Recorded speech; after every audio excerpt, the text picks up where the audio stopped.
What's good, y'all? Welcome back to the Playmakers Corner podcast. I'm your host for today, Simon Villanos, aka Coach V. And here on the Playmakers Corner, we love covering the best football players in the country. And so that's what we're doing, continuing our coverage of women's flag football on the NAIA level for this 2022 season. We're in week 8. And so there were a lot of games this week, a lot of action in the KCAC, and then at the time I'm recording this, it is April 7th, and so there will be a lot of action here in the Sun Conference, which we'll talk about on this episode as well. I'm sure there are big implications that happen as a result of some of these Sun Conference games. So without further ado, let's go ahead and hop into this right here real quick. So the first game we're going to talk about actually happened on April 1st, and so this week 8, as we're going to classify it, is all the games from April 1st through April 7th. And so on April 1st, the University of St. Mary went to Kansas Wesleyan, and I believe this was Kansas Wesleyan's last home game here, so it was senior night. They had a couple of seniors out there, including their quarterback Brianna Hernandez Silva, and so that was a very nice thing that they did over there. But here's how this game went down. This would be a good one here. So to start the game in general here, Kansas Wesleyan, they got the ball, and Brianna Hernandez Silva, she would actually find 4 different receivers on her way to the red zone, finding Wiley, Roman, Hawthorne, and Rubino on her way there. And so once they get into the red zone, it comes down to this 4th and 3 play here. After scrambling around a little bit, she throws it on the run to Ashley Hawthorne for the touchdown. She would then throw the conversion to Jada Wilson, who brings in a nice low catch, and there you go. Kansas Wesleyan goes up 7-0, just like that. Now, that was probably the most exciting drive of the first quarter, as there were a couple missed opportunities by both sides on offense leading up to the last offensive drive of the first half, basically here. I mean, right before the end of the first quarter, St. Mary would actually get in the red zone. It came down to a 4th and 2 after a strong run after the catch by Ellie Campbell on 3rd down. And so on 4th and 2, Cheyenne Galbraith, the quarterback for USM, would try to squeeze it into the middle here to Ashlyn Tuss, but she could only get one hand on it. I couldn't tell if her hand was pinned or if she was just in a weird position, but regardless, she was not able to pull that pass in, and so Kansas Wesleyan would basically take over on offense, and that's how the first quarter would end here. Now, the second quarter, like I said, not too much really happened in the first half after that first offensive drive here. I mean, Kansas Wesleyan would take over and drive into St. Mary territory, but would find themselves in a 4th and 4 situation. Silva, she would throw on the run, but she wouldn't be able to get the 4th down conversion, and so St. Mary would take over on offense after basically after 2 back-to-back failed red zone trips here by both teams in their defense. Defense playing well, not allowing too many places to go with the ball, but definitely a couple missed opportunities here early on here. And like I said, those would continue in the second quarter as St. Mary would eventually punt the ball back to Kansas Wesleyan after stopping them basically in the red zone there. And so Silva, she's trying to get some things going for Kansas Wesleyan. Starts out with a nice 15-plus yard scramble to go ahead and get them into Spire territory. Another 10-yard scramble would put Kansas Wesleyan into the red zone right before the 2-minute warning. So here we go. Kansas Wesleyan is kind of rolling here. They're getting something going, and that momentum continues after the 2-minute warning as Brianna Hernandez Silva would go ahead and end this drive with a nice rollout scramble for the touchdown, going ahead and taking it in herself. They would also get the conversion here, throwing it to Jada Wilson one more time, making it a nice 14-0 lead right before half. Now, this University of St. Mary team, they had about a minute 30 seconds before the half ended. They tried to go ahead and score and cut into this deficit here, but they basically stalled out around midfield. I mean, they had a couple opportunities deep, but I mean, it just wasn't connecting this game. They just weren't hitting on some of those opportunities. And so there you go. This half ends 14-0 with Kansas Wesleyan with the lead. Now, St. Mary, coming out of half, they responded in a pretty good way here. They wanted to go ahead and score early on so that they could make this a one-score game as soon as possible, make it a little bit more manageable here. And so out of the half, they're leading a pretty methodical drive, and they get to midfield on a couple nice throws here. Once they get to midfield, Shine Galbraith should then throw to her center Klotz, who then gets them into Kansas Wesleyan territory on a nice 10-yard reception. It was basically, she was hitting her check down, but her center would go ahead and get a nice 10 yards there to put them into Kansas Wesleyan territory. And then after that, Galbraith would go ahead and take a shot to her wideout one, Jerica Johnson, who burns her DB, and I mean burns. It's 101, and so she goes ahead and wins that matchup and gets in the end zone on a nice 30-yard touchdown, making it 14-6. St. Mary's would get the conversion on the next play here, and so it would actually be 14-7, a one-score game. Now, St. Mary, they're back into this, and on defense, they give them a little bit more to work with, as Kansas Wesleyan does eventually stall on their ensuing offensive drive and punt it back to the Spires on a very nice punt, though. It wasn't like bad or anything like that. They got them pinned back pretty far, honestly, on this punt. Regardless, though, the Spires, they have the ball, they have a chance to go ahead and tie this one up, or, at least make it a one-point game if they don't get the conversion and whatnot. And so they're trying to take shots downfield. Shine Galbraith, she is targeting Caroline Simpson here, who does have a step on her DB when she releases this ball, but the ball was just underthrown, like pretty badly underthrown. If she put it just a bit more, well, maybe not a lot more, but a bit more in front of Caroline, she definitely would have been able to at least have a chance at catching it, and then, if not score, get a pretty big 30 or 40 plus yard chunk play here. But like I said, it was underthrown, and Angel Roman of Kansas Wesleyan, also a Freshman of the Year candidate if you have been paying attention to our award race here, goes ahead and makes an excellent leaping interception here. It was double coverage, and so it was a sitch where, the corner, she had Caroline kind of pinned, and then the safety went ahead and cleaned this one up. And so Kansas Wesleyan, they want to go ahead and reply they do.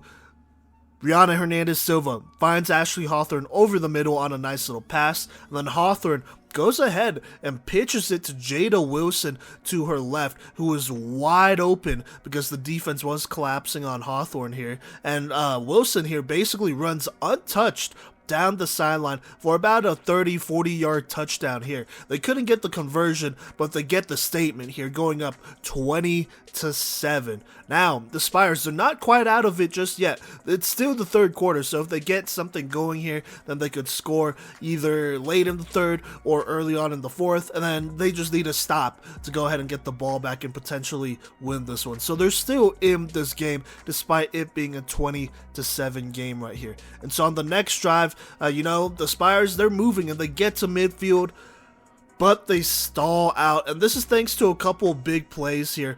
Great pass deflection by Jada Wilson to knock the ball out of the center's hands on third down, and then it's 4th and 1 here for the Spires, and Alexa Manser comes up just with a great play first off, and just a huge pass deflection that Kansas Wesleyan needed here. Maybe she could have intercepted this one. Cody, he was watching this game, and he was like, she could have intercepted this one, and that's kind of a throwback to her film breakdown, but honestly, who cares? It was 4th and 1, so it's fine, and they're at midfield, and so Kansas Wesleyan goes ahead and takes out that opportunity for the Spires, and flips it to an opportunity for them to go up by even more here right before the fourth quarter, and potentially put the Spires away early, because this is a team that has shown that they can battle back. And so literally on the exact next play after that pass deflection on 4th down, this is 1st down for Kansas Wesleyan at midfield. Brianna Hernandez Silva would then pitch it to Alexis Jimenez, who then pitches it back to Silva, who brings it about 50 yards to the house on a touchdown. Now, I had to watch this play again because it was a little interesting. It looked like the Spires were a little confused on defense. So watching it the second time here, it looks like that Silva pitches it to Jimenez here right before her flag is pulled, like maybe a split second before. And so Silva's flag, one of her flags, is definitely pulled here. And then when Jimenez pitches it back to Silva, I think the Spires defense was a little confused because they saw that her flag was pulled, and so when she ran in between two defenders, neither pulled at her flag because one of them was already gone. At least it looked that way. And so a little bit of confusion here, but she does get free, and this is legal, as I mean, she wasn't down with the ball officially. I mean, that's a ref's decision here, to be honest with you. And so that's I'm leaving it up to them. You know, I'm not saying it's a bad call by any means, but it definitely seemed like the defense was a little confused here. And I mean, look, it's never a bad thing to be sure here, and the one time they weren't sure, I mean, you know, she goes ahead and brings it to the house, and that's kind of just a little bit of a fluky play. Not necessarily, you know, the Spires' fault for not pulling it, but I mean, I'm not trying to discredit Kansas Wesleyan, as, you know, it still takes a lot of skill to do what they did here. You know, very accurate pitches here, and then, you know, Silva just making it happen and bringing it to the house regardless. So there you go.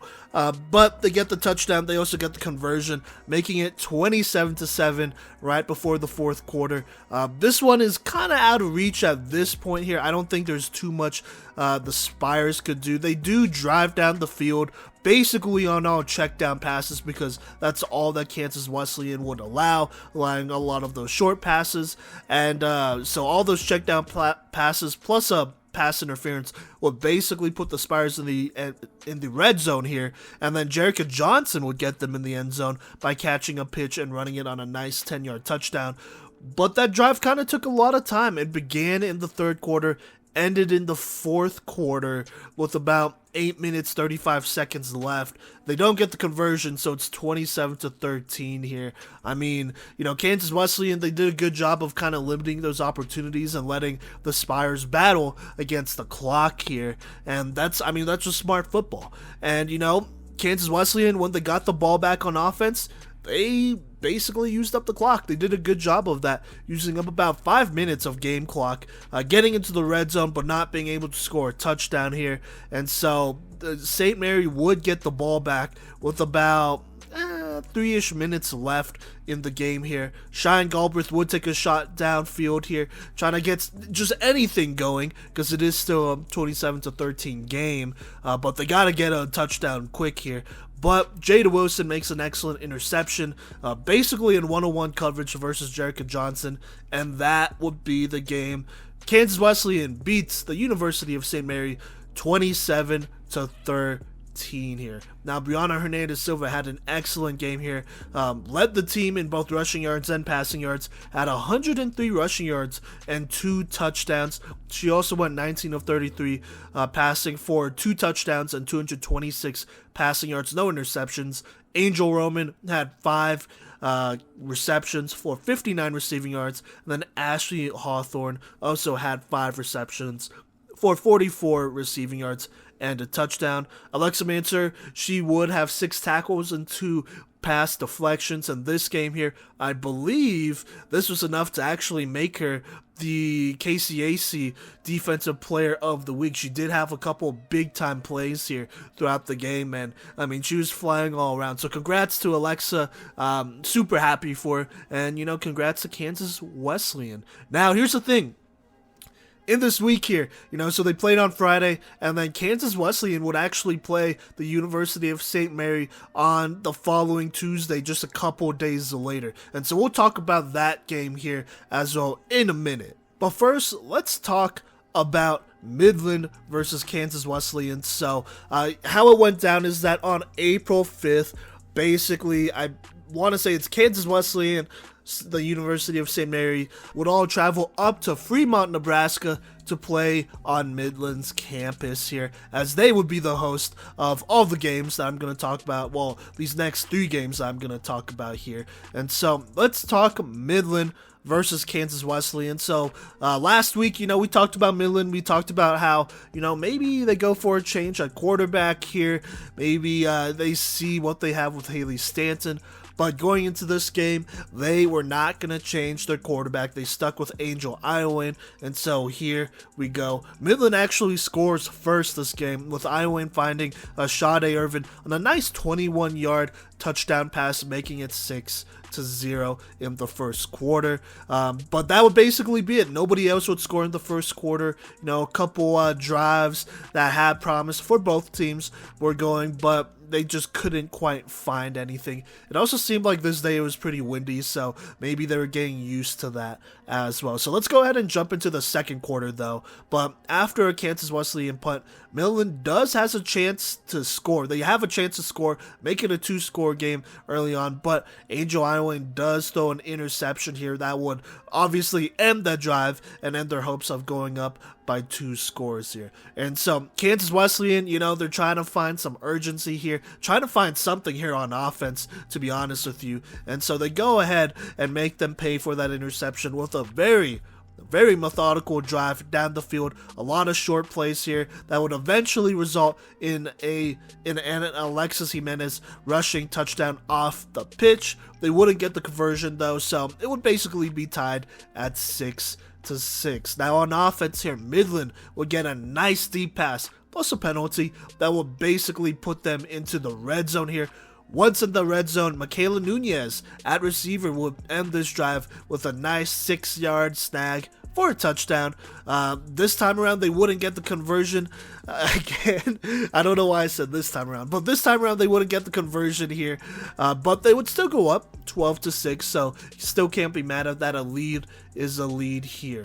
But after that, we have a couple drives in the middle. But on the next possession, right before half, Brianna Hernandez Silva does find Kui Wailai, who honestly had a pretty good day this day here. But let's talk about this game here. She finds Wailai 4 times for 42 receiving yards on this drive alone before completing a pass to Ashley Hawthorne for a touchdown with about 30 seconds left.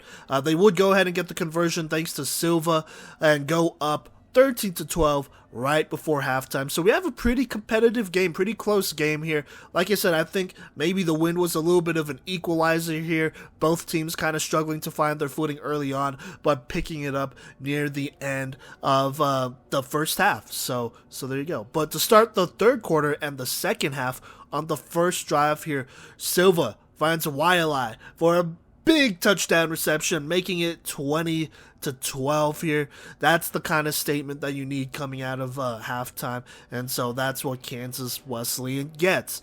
Midland, on the other hand, would stall out following that touchdown drive by Kansas Wesleyan and punt after a tough delay of game penalty and a tough sack that Iowa took, and so that drive would basically end because of that. On the next drive, though, Silva would go ahead and run in a touchdown and a conversion on a nice little drive there. Nice methodical little drive, making it 27-12 here. And then literally right after that, on the next drive here, Silva would actually intercept Angel Iowa on that drive and give Kansas Wesleyan the ball back. And so here in the third quarter, Kansas Wesleyan scores 2 touchdowns here and then also gets the ball back to start the fourth quarter.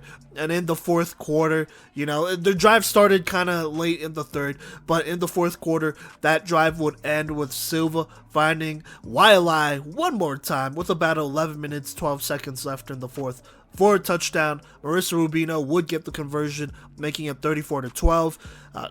Since halftime at this point, 21 unanswered points by Kansas Wesleyan against Midland. At this point, Midland would put in Haley Stanton, who would then throw an interception to Wailai, which would basically end this game here. Final score, 34-12. Kansas Wesleyan beats Midland here. A couple stats to go over here. Brianna Hernandez Silva, 18 of 34 for 190 passing yards, 3 passing touchdowns, no interceptions. She also had 45 rushing yards, a rushing touchdown, and then on defense had an interception and a tackle. Wildeye here, very good game to basically get Kansas Wesleyan over Midland, but 6 receptions, 78 receiving yards, 2 receiving touchdowns, an interception on defense as well. And then also Kansas Wesleyan's Kendra Monroe Velasquez also had 3 sacks and 7 tackles, obviously led both teams in sacks, and then I believe she was up there in tackles as well. Something I noticed is that Kansas Wesleyan did not have Angel Roman for this game here, so I'm just going to throw that out there. But anyways, Midland on the other hand, you know, they had a player that put up some pretty nice stats for them. Michaela Nunez had a pretty good day, 4 receptions, 104 receiving yards, and a receiving touchdown. I think those are all season, well, maybe not the touchdown, but everything else are season highs, receptions, receiving yards, so there you go. Angel Iowan, not the worst day. I mean, 14 of 25, 207 passing yards, 2 touchdowns to 3 interceptions. Look, we've been critical. You know, she has kind of made a bit of mistakes here. Those might just be growing pains as well. But it kind of looks like right now, I mean, Haley Stanton, she has to put in a little bit more work to push Iowa in, as in this game at least. I mean, you know, Midland, they did go up by a touchdown here. Well, they did have the lead a couple of times here, especially in the first half. They just couldn't sustain anything, it seemed like, on offense in the second half, as they would not be able to score at all, honestly. And, you know, there's some tough turnovers that happened there as well. And so her job's not, I wouldn't necessarily call for a job, but someone has to step up at quarterback for Midland here.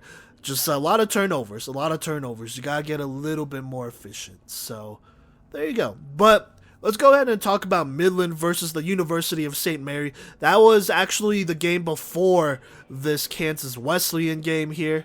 Going a little bit out of order, but that's okay. So let's go ahead and hop into this game here. Midland versus the University of St. Mary. In the first quarter, a lot of incompletions and probably missed opportunities by both sides here. It was pretty uneventful. I mean, honestly, the first quarter ended 0-0, so we don't really have to talk too much about that. We can start in the second quarter here. I think that's when some things happened. Like I said, it was pretty windy, it seemed like. Weather was kind of tough, so I feel like both teams were still finding their footing. That's how a lot of these games went, actually. First quarter, not too much happened, at least on this day, April 5th. So there you go. But in the second quarter, St. Mary, near the end of the first quarter, was actually putting together a couple of nice plays at the end of that first quarter. This would actually overlap into the second quarter on this same drive. Cheyenne Galbraith found Ashlyn Tuss, Jerica Johnson, Ellie Campbell a number of times to go ahead and get them into the red zone. Once in the red zone, they would cap this methodical drive off with a nice touchdown run by Ashaya Smith with about 11:56 seconds on the clock. Wouldn't get the conversion, but would go ahead and get the lead, going up 6-0 to start the second quarter. On the next drive, Midland basically goes 3 and out there, not able to get a first down, and so the Spires take over here. They get the ball, but they're struggling to move as well. The drive does end with an incompletion intended for Ashlyn Tuss, and so just like that, Midland gets the ball back. Like I said, some early on struggles, a little bit of miscommunication and whatnot as well by both teams on offense. But Midland finds a spark finally when Angel Iowan finds Michaela Nunez on a big 33-yard reception that would go ahead and put them into the red zone. Once in the red zone, Iowan would run it in herself, tying this game, and then go ahead and get the conversion as well, making it 7-6, leading by 1, but still having the lead. Now, the Spires, they try to respond back, but instead they give it back to Midland, who tries to go up for another score here right before the quarter ends. But Ashlyn Tuss for the University of St. Mary's comes up with a big interception to end that half. And so at halftime, it is 7-6, Midland with the lead. Now going into the third quarter, USM tries to get something going on this first drive, but unfortunately an illegal contact penalty basically kills it. I mean, not like immediately, but obviously sets them back a couple yards, and then they are just not able to recover there. And so Midland here, they tried to sustain a drive on offense, but like I said, the struggles continue as well. Ends with an incompletion intended for Cheyenne Duran on a tough 4th and 14, was ruled incomplete there, and so the Spires take over here. Now, here we go on offense. They get something going, kind of having a bit of a tough day here, definitely a down day here for the University of St. Mary, but they find Jerica Johnson for 12 yards, then Ashlyn Tuss for another 13. Then a pass interference call really gets this USM team moving here as they basically get into Midland territory and I believe in the red zone as well. And so eventually this drive ends with a nice 11-yard touchdown reception by Ashlyn Tuss, who absolutely fights for this reception. It looks kind of like a jump ball throw here, but Tuss, she battles with a DB and the refs ruled it a touchdown. So there you go. There, Jerica Johnson would go ahead and get the conversion for the Spires, making it 13-7, and that would be the score going into the fourth quarter here. Now, once in the fourth quarter, Midland starts with the ball, but unfortunately, on a promising drive, honestly, it ends with Iowan throwing another interception to Jerica Johnson here, and so the Spires, they take over, and that would actually set up a touchdown drive where Ashlyn Tuss caught 2 receptions for about 14 yards, and then Cheyenne Galbraith would scramble for 10 yards after that, before finding Jerica Johnson for a touchdown with 5 minutes and 37 seconds left in the game. Johnson will also get the conversion, making it 20-7 here. Jerica Johnson putting in a lot of work here in this fourth quarter. Now, back on offense, Midland, they kind of get away. Maybe they don't get away with it, but they get a little bit of a break here as a defensive holding penalty and an illegal contact penalty, both on the University of St. Mary, gives Midland a pretty big break here and gives them an opportunity to make it a 1-score game. And they go ahead and take care of this opportunity, take advantage of that opportunity, as Iowan would go ahead and scramble for a nice 10-yard touchdown, followed by Sade Irving getting the conversion, making it 20-14, a 6-point game with about 3 minutes left here in this game. Now, the Spires on the next drive, they're just trying to use up as much clock as possible, but eventually they do punt it back to Midland, giving them a chance to either win or at least tie up this game here. And the drive is actually pretty promising, as it does start with Sade Irving having a nice little 20-yard rush to get this drive going. But unfortunately, just a couple plays later, this drive does end with Jerica Johnson coming up with another big interception, this time on a pass intended for Casey Thompson, to go ahead and end this game here. The University of St. Mary winning a thriller here, 20-14. Pretty close game, not gonna lie. Even for a team not playing their best, but they go ahead and find a way to get it done here. Some stats on the day. Cheyenne Galbraith, the quarterback for the Spires here, won 25 of 37 for 225 passing yards, 2 passing touchdowns, also rushed 4 times for 9 yards. Ashlyn Tuss, she is a D-point candidate, but on offense, she gets it done as well. And today, well, at least in this game on offense, she got it done as she snagged 12 receptions for 118 receiving yards and a receiving touchdown. Jerica Johnson, an absolute playmaker for the Spires here, came up big with 9 receptions, 78 receiving yards, a receiving touchdown, 3 tackles, 2 interceptions, including the game-winning interception. Well, actually, both of these interceptions were in the fourth, so there you go there. And then she also had 3 pass deflections on the day. On the other side, though, you had some struggles here. Angel Iowan, 14 of 25, 119 passing yards, did throw 3 interceptions, 2 of those in the fourth quarter. But she did keep Midland in this game, rushing 14 times for 86 rushing yards and 2 rushing touchdowns. Other players I want to recognize here real quick: Savannah Gonzalez-LeBaron, 10 tackles and a tackle for loss for Midland. And then I believe it's Naomi Rupina Tuau, I want to say, 6 tackles and 4 pass deflections for Midland. So altogether, this game was definitely one Midland could have won. just a lot of mistakes, in this fourth quarter. A lot of, not even just like mistakes, but like turnovers. And, whenever you lose that turnover game, you're probably going to lose the game. I think that's pretty obvious in any sport, but in football especially, when you have more turnovers than touchdowns, that is never a good thing here. And so, like I said, Iowa not playing the greatest, but not necessarily having someone to push her too far out of her spot yet. We'll see. It looks like for now they're going to stick with Angel Iowa and maybe adjust the quarterback position in the offseason. And I wouldn't blame them. I think that would be a pretty smart thing to do. But I would also see, some merit in giving Haley Stanton maybe a game and seeing what could be done there. But this, this season for Midland is ending soon here. They play their last game against Cody College, both teams with one win on the season. And so just keep that in mind. Just keep that in mind. Now, the last game I'm going to talk about from this April 5th slate of games here is the University of St. Mary versus Kansas Wesleyan. This was a thrilling game. This was actually the middle game, I want to say. And so, I mean, there are some pretty big fireworks that went down. Obviously, this is the rematch from the previous week. And so, without further ado, let's go ahead and hop into this. Starting in the first quarter, Brianna Hernandez-Silva and Kansas Wesleyan taking the field on offense first here. But on the first drive, Jerica Johnson of the Spires would go ahead and pick her off and give the Spires the football. But unfortunately, they could not do too much with it.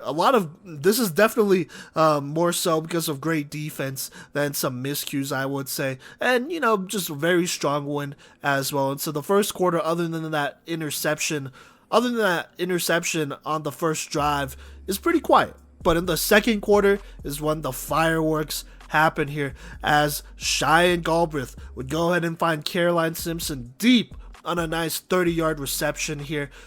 Caroline Simpson making a nice move after the catch as well, making a defender miss and getting them basically in the red zone about 5-ish, maybe 4 yards away from the end zone here. And so Galbraith would actually end this drive with a little bit of a Houdini act, avoiding multiple defenders for the rushing touchdown here, going ahead and getting the first lead of the game at about the 9-minute 56-second mark here.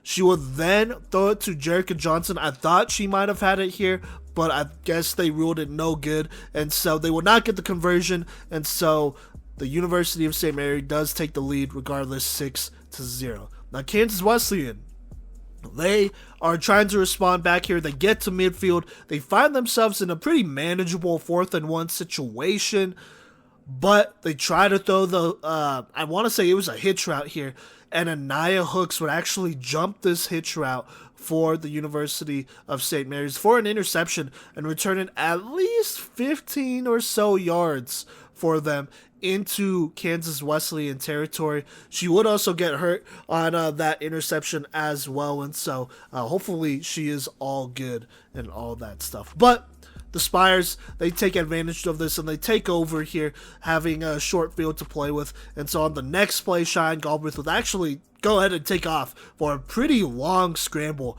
that basically puts them right on the one and in the red zone officially here. And then this drive would end with Jerica Johnson with strong hands bringing in a nice slant route here. Very accurate throw by Cheyenne Galbraith for a touchdown reception at 5 minutes and 12 seconds left in this first half here. Galbraith then finds Ellie Campbell for the conversion, making it 13-0, going up by 2 scores. On the next drive, Kansas Wesleyan, they unfortunately go 3 and out, and they punt it back to the Spires, who are taking advantage of the momentum they have right in here. And so right before half, Cheyenne Galbraith, they are in the red zone, I want to say, and she absolutely threads a needle, and I mean a needle, to Caroline Simpson, who comes up with a very nice low catch in the back of the end zone for a touchdown. I mean, she threw it into double coverage, basically, maybe almost triple coverage, and just absolutely threaded this one to Caroline Simpson, who just makes a very nice catch as well, as it was a little bit low coming into the back of the end zone here. And so that was huge for the Spires here. A shuffle pass to Ashlyn Tuss would also make this one 20-0. And so basically, that's how the half would end. 20-0, the Spires lead over Kansas Wesleyan, looking to upset them just a little bit here, being up 20-0. Cheyenne Galbraith having an excellent second quarter, no turnovers here, but 2 passing touchdowns and a rushing touchdown, already having the hat trick in this game. But here we go in the third quarter, Kansas Wesleyan will not stop fighting as they go ahead and stop the Spires offense on 4th down, and they're around midfield, and take over on offense here. And Brianna Hernandez Silva gets the party started with a 20-yard scramble here to get this Kansas Wesleyan offense moving with some sort of momentum. After that, she finds Angel Roman on a short throw that would eventually get them into the red zone. It was a nice little hitch curl route here, and she basically ran it into the red zone here. Not end zone, but red zone here. So with a chance to score and a new set of downs. And a couple plays later, it is 3rd down. Brianna Hernandez Silva throws a beautiful strike to the back of the end zone. Beautiful touchdown throw to Kui Wiley for a touchdown, making it 6-20. They don't get the conversion here with about 6 minutes, 17 seconds left in the third, but they get on the board, and it is a 2-score game, 6-20. Like I said, this was the kind of jump start that Kansas Wesleyan needed, not only on offense, but as a team. And so the Spires, they take over on the next drive, but throw an interception to Brianna Hernandez Silva, who makes an excellent diving pick on a very low pass. It looks like the pass might have bounced off the Spires receiver, it looked like she was kind of diving for it, but she couldn't quite get underneath it, and then it just happened to bounce into Silva's hands, who was diving for it as well. But she gets the interception, and this basically sets them up in the red zone, or at least on the edge of the red zone here, as Kansas Wesleyan has a chance to cut this to a 1-score game. And so here we go. They go ahead and give it to Jada Wilson on an end around for about 10-ish yards. Not too bad here. And then Silva would go ahead, throw it down the sideline. Perfect throw. About 30-ish yards here, because they would get a penalty that pushed them back to almost midfield. So that's what happened between that end around and this throw. But they would throw it, or Silva would throw it about 30 yards, like I said, down the sideline. Absolutely perfect throw here. It wasn't bad coverage, I would say. It was just a really good play from Silva to Wiley, who goes ahead and snags her second touchdown of the day. Silva will go ahead and scramble it in for the conversion, making it 20-13 here. And so just like that, Kansas Wesleyan is right back in this game after a couple big plays in the second quarter, thanks to Wiley and Brianna Hernandez Silva. Now, the St. Mary, unfortunately, they just could not get anything going on these next couple of drives here. And so Kansas Wesleyan actually eventually gets the ball back, and they have an opportunity to score their 3rd touchdown of the quarter. And not just the game, but of the quarter here. But they were stopped short on 4th and goal, thanks to just really good defense by the Spires defense. And so St. Mary's, they actually take over on offense on it's pretty close on the 2 or 3 here. And so that's definitely a bit tough, as they gotta, work the way out of this situation to avoid a disaster. And so that's where we pick up in the 4th quarter. They get the stop near the end of the 3rd. Then in the 4th quarter is when the Spires take over and really get it going on offense. But on the first play of the 4th quarter, disaster struck as a mishandled snap by the Spires does land into the end zone and leads to a Kansas Wesleyan safety, making it 20-15. So they don't have the lead yet, but it is 20-15, and Kansas Wesleyan gets the ball on this next drive, as the Spires do have to punt it to them. But luckily enough, the Spires defense holds strong here, and they don't allow Kansas Wesleyan to score immediately on this next drive. And so the University of St. Mary actually get the ball back with a chance to either use up clock or extend their lead. Either is not bad, honestly. Either is definitely not bad, but they definitely use as much clock as possible. They reach midfield here. but they stall out once again, punting it back to Kansas Wesleyan, where Brianna Hernandez-Silva had an excellent return that would basically put them into Spire's territory, and so that's where they would set up here. And so on this drive here, Silva gets it started, per usual, with a nice little scramble for about 10 yards and a first down here. After that, Silva would run that speed option.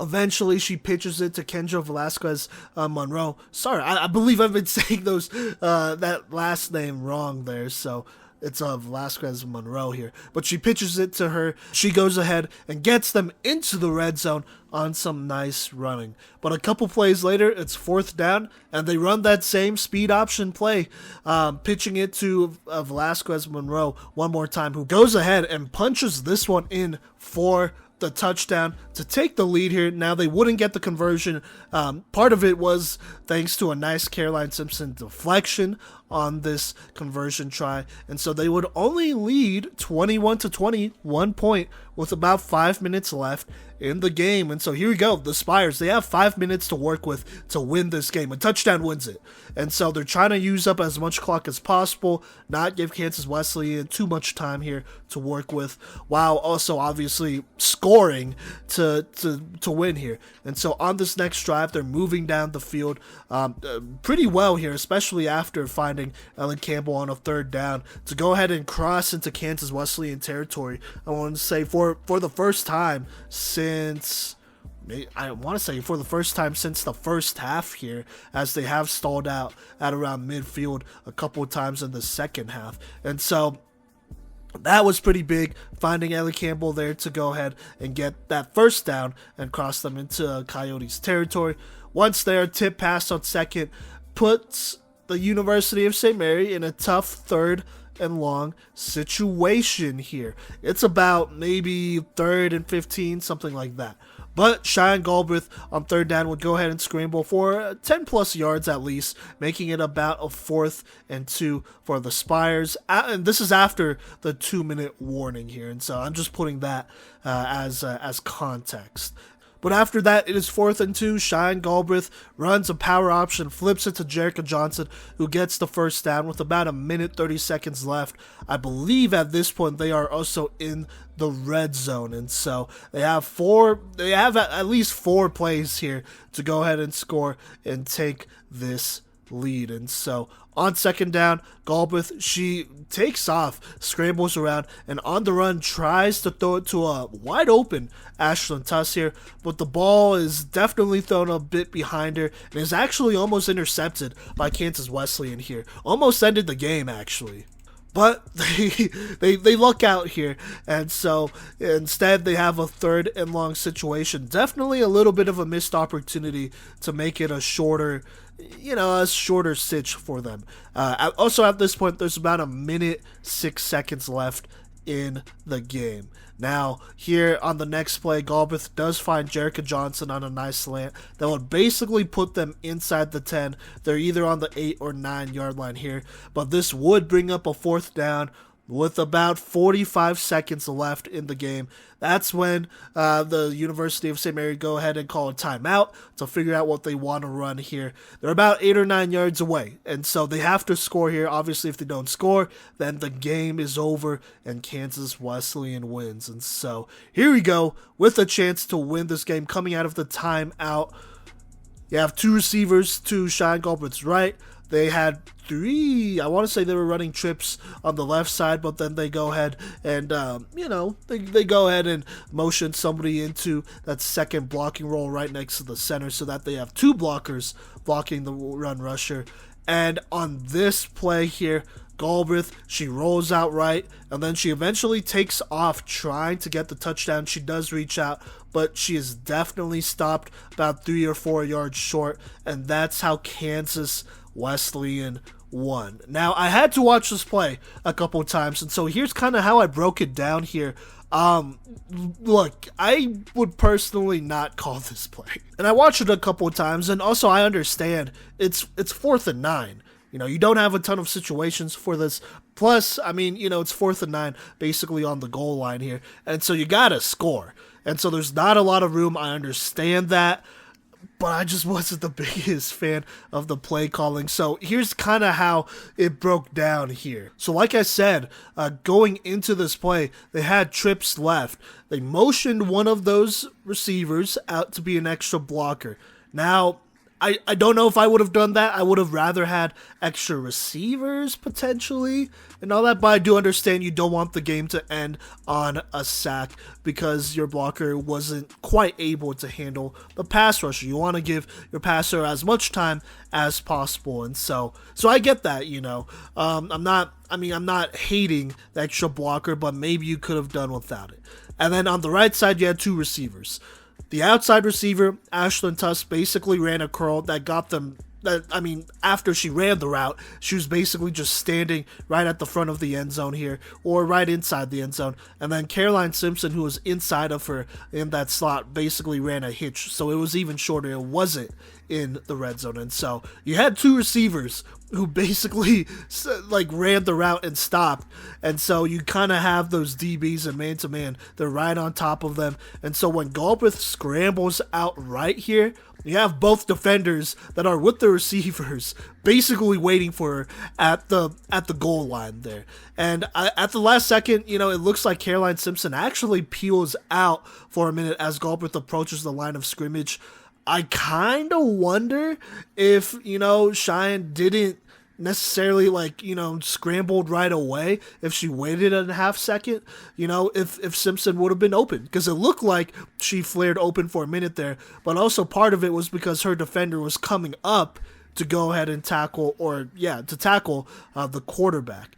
Regardless, though, spacing was just kind of weird here. The left side, she was rolling out right, so throwing left across her body wasn't going to be a good idea unless it was wide open, and it just wasn't, in my opinion, it just wasn't the greatest play. That's at least how I see it now. It is possible that this could have been a designed quarterback run, which I would have hated even more, because it is 4th and 9, and you should probably have a couple passing options, maybe some sort of RPO here. And so I don't necessarily blame the Spires here. Maybe Galbraith could have waited, but also she was sensing the pressure. Another half second wouldn't have been guaranteed. The pass rusher was blocked at that moment, but it looked like she was about to get free. And so I don't know what else the Spires could have done here.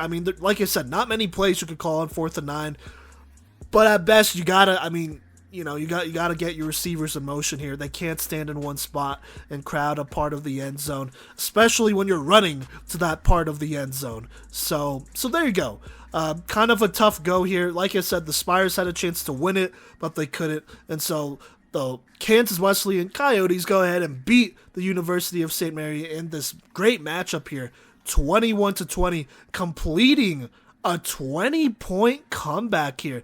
I believe that is the largest deficit any team has came back from this season, and maybe all time so far here. 20 points is a lot, especially in flag football, because flag football rules are obviously different from football rules. The game is a bit faster and whatnot, and so for them to come back from down 20 points, they literally the Spires were up 20-0.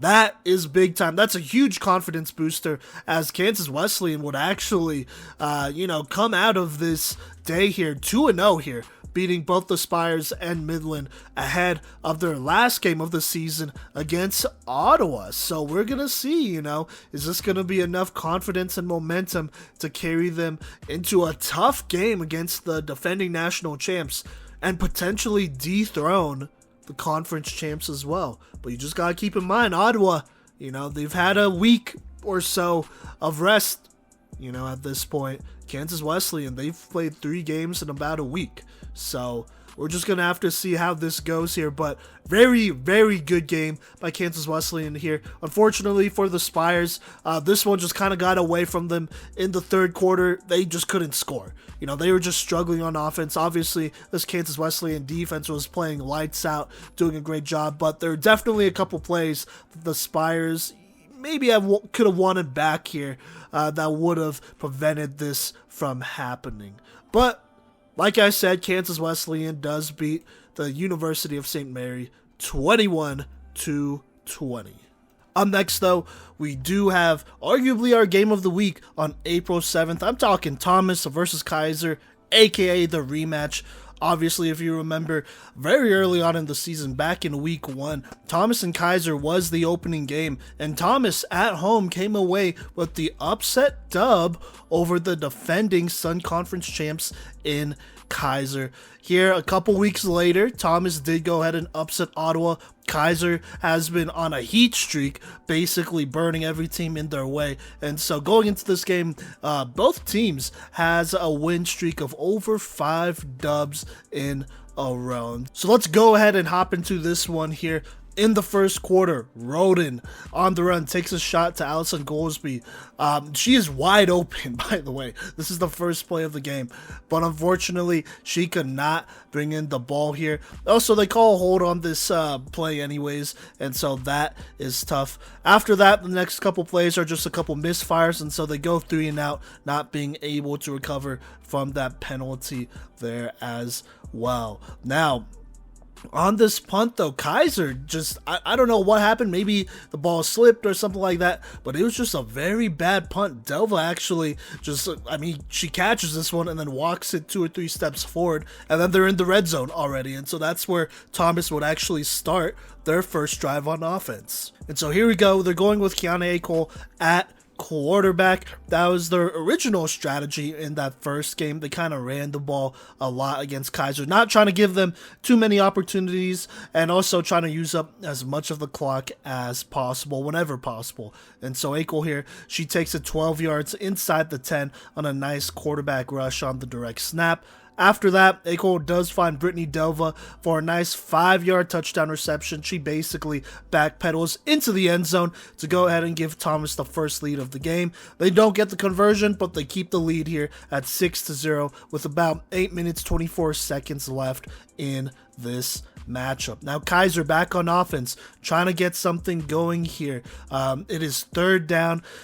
I believe Roden was trying to pitch it forward to one of her receivers, but Sanaya Glover makes an excellent play, almost intercepts this pitch here. She kind of tips it and then tries to tip it to herself a second time on 3rd and 1, but it falls incomplete. It just gets a little bit too far away from her there. And so here we go. It is 4th and 1 for Keiser. They decide to go for it, and so they call up a slant route to Chloe Griffin, who makes a very strong catch against a very good one-on-one defense. They're definitely contesting that one, but she makes a strong catch to go ahead and give Keiser a little bit of something to work with on this drive here and give them some momentum as well.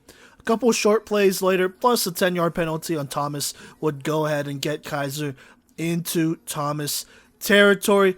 But right after that happens, right after they cross into Thomas territory, Jasmine Roden aiming over the middle, trying to find Kennedy Foster, who hasn't gotten a pass yet so far in this game. Janae Scott goes ahead and jumps this route and returns it about 50 yards to the house for a pick 6. She went ahead and she would juke out Roden, who tried to grab her flag. It almost looked like she got it, but she just barely missed. And then from there, she just turned on the Jets, 99 speed, like I said, to the house for a touchdown.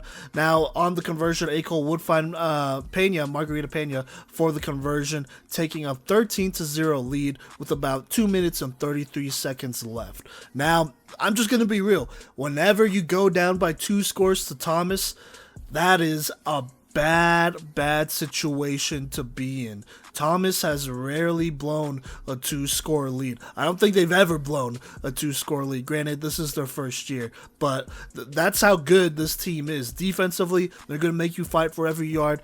Offensively, they're going to bleed out the clock. They're probably the best in the country at clock management. So just keep that in mind. Now, Keiser, they're trying to bounce back. They did cross into Thomas territory, but at a cost, and that was a pick 6 here. And so so they're trying to bounce back, but instead they go 3 and out. A couple missed opportunities here. They did have a wide open post route on second down, but it was aired out just a little bit too far on that throw. And so basically they would end up punting it. Akel would actually return this punt herself. She would tip it herself and then just barely get them to Keiser territory to start this Thomas drive. And then that's when the first quarter ends. Here to start out the second quarter, though, on the second play of this quarter, Maria Vega gets a huge interception and also pitches it to, I didn't see who the other defender was, but she gets the pick, she pitches it to her teammate, and that person gets them into Thomas territory here. Kind of giving Keiser a little bit of a break, the break they need to get this thing going, working with a short field here. And so Keiser takes advantage of that and get into the red zone thanks to a nice play, a pitch to Emma Wagenman after that receiver caught the slant route. And so they're in the red zone here. Then Jasmine Roden does find Chloe Griffin on a nice 10-yard gain, making it 2nd and goal. Then Roden checks it down to Wagenman, who gets another 5 yards, making about 3rd and 5, 3rd and 6 from the goal line. And then on this third down here, Roden does aim for Chloe Griffin on the slant. She's on the run and she's throwing the slant route. But it's just great pass defense here, in my opinion, in a 1-on-1 on the slant. And so that goes ahead and forces a 4th down here. Now, this is the smart move to make by the coach here from Keiser. They go ahead and call a timeout with about 6 minutes, 54 seconds before this 4th down play to talk about it here. And look, at this point, I'm thinking, hey, maybe, you find Kennedy Foster on a, 101 little fade route here. But also, I was thinking that on 3rd down, maybe you try to get Kennedy Foster in 101 twice. And ideally, she would come down with one of those here.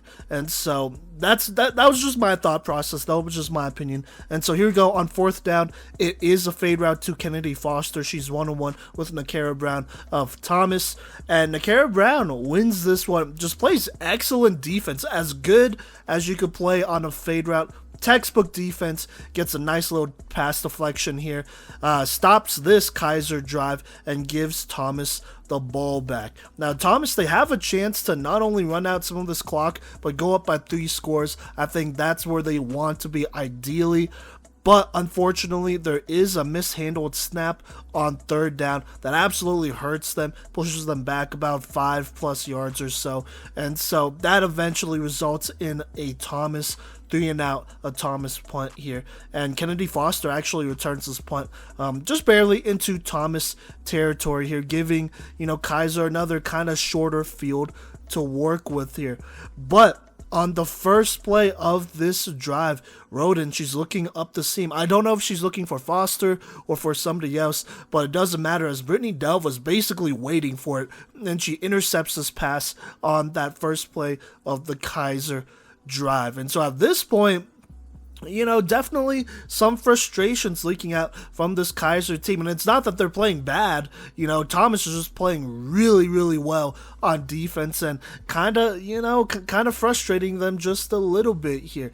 But unfortunately, it's the Thomas offense that is not exactly holding up their end of the bargain here, as they do throw an interception. It looked like a double pass, so they passed it to somebody, and then that person was trying to pass it to another receiver. And for a second, it looked like it was open, but Sydney Woodman of Keiser just plays this ball very well, tips the ball to herself for a nice interception. Also takes kind of a little bit of a tough hit on that on that interception as well, but holds on to it and gets Keiser the ball back. And that was on the first play of Thomas's drive. So kind of a wild, 1 or 2 minutes here in the game. But regardless, Keiser still ends up with the ball in Thomas territory with a chance to score before the first half ends. And so the 2-minute warning would hit before Keiser could get going. They're in the red zone this time here. Roden, after the 2-minute warning, does find Emma Wageman, who's putting in work, by the way. She gets them inside the 10. And then I believe that makes a 3rd and goal with less than a minute left. After that, Roden checks it down to Wagenman again, who gets them about 4 yards, or gets them to the 4, on a short gain. So yeah, more or less 4 yards here. And so Keiser, they basically run down the clock to about a second left in this first half here. It is 4th down, so they basically guarantee that this is the last play of the half, whether they get the touchdown or not here. And so finally, after a little bit of struggling here, after this timeout, Jasmine Roden does find Kennedy Foster on an open slant route for the touchdown. And like I said, that is the last play of the half. They go ahead and run the conversion here, but Janae Scott gets just a great deflection here on the check down, and that makes it a 13-6 game. Thomas still in the driver's seat here, but Keiser finding something to work off of going into the second half. And in the second half, it starts raining, and it like varies, like, when you're watching, a game and whatnot, and it starts raining and you could see the rain, that on the field it's probably raining a lot harder than it looks. And it kind of varies throughout the second half, so that's just something to keep in mind. Like, this rain is pretty constant throughout the rest of this second half here. And so here we go. Thomas has the ball.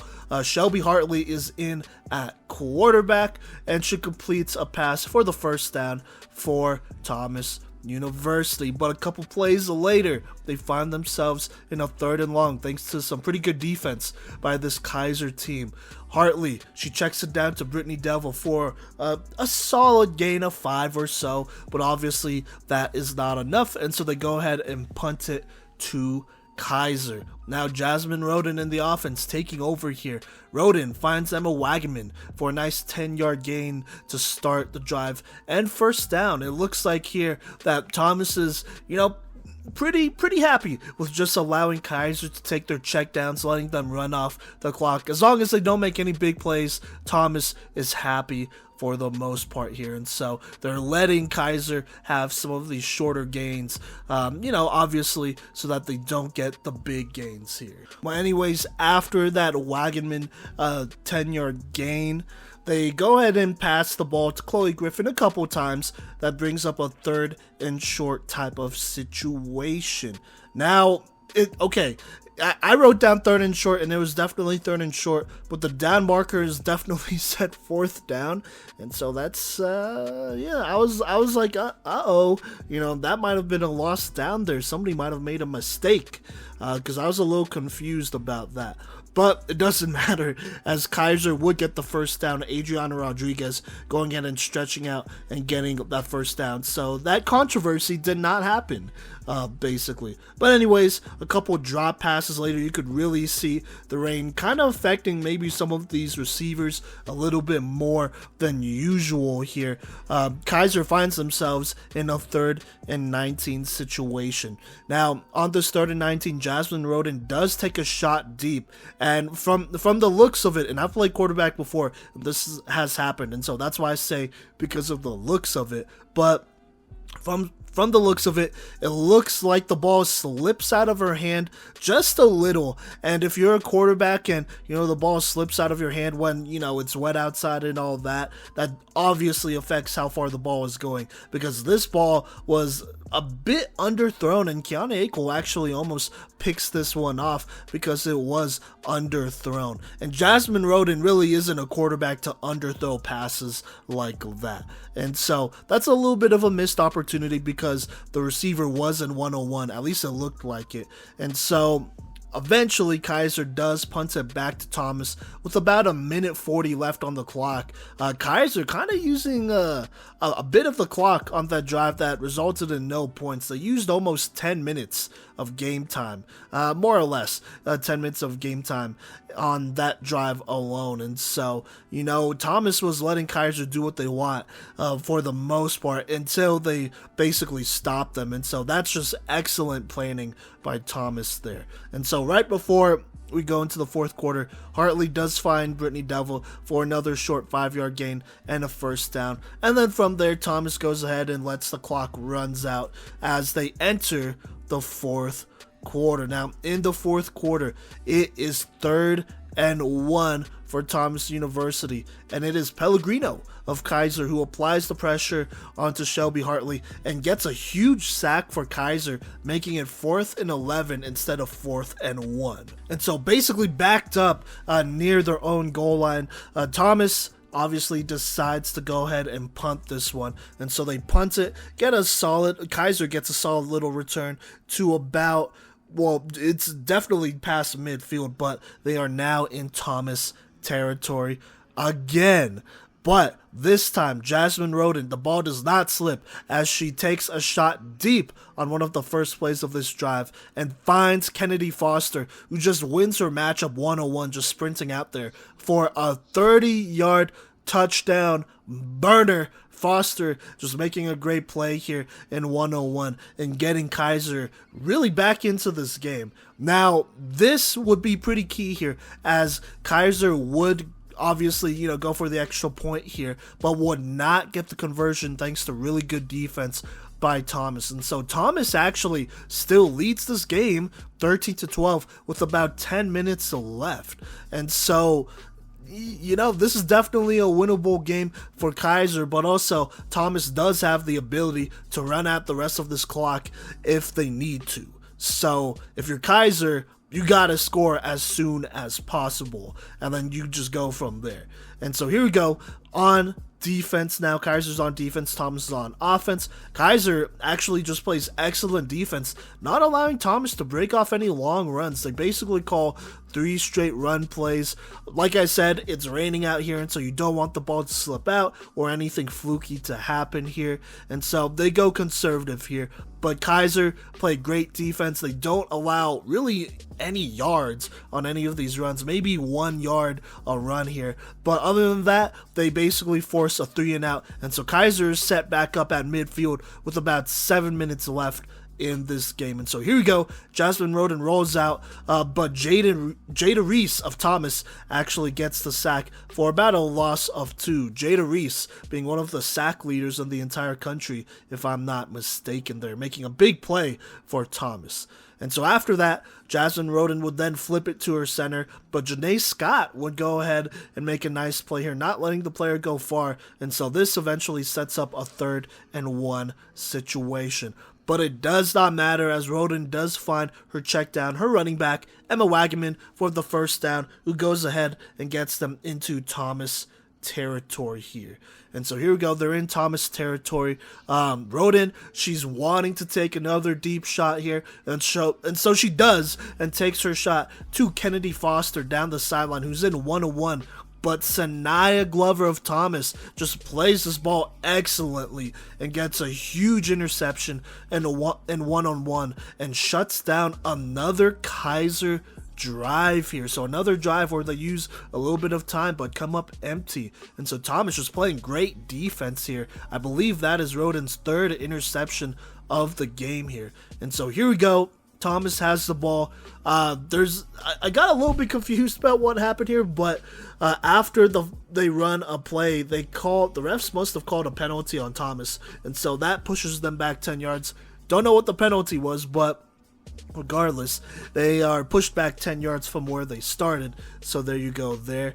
And at this point, Keiser, they're trying to use timeouts before this 2-minute warning and all that, and then obviously limit Thomas from running out the clock and getting a bunch of yardage here. And Thomas at this point is almost exclusively calling runs and short passes here. I don't know if they necessarily trust to pass in this type of weather, and so I kind of understand it.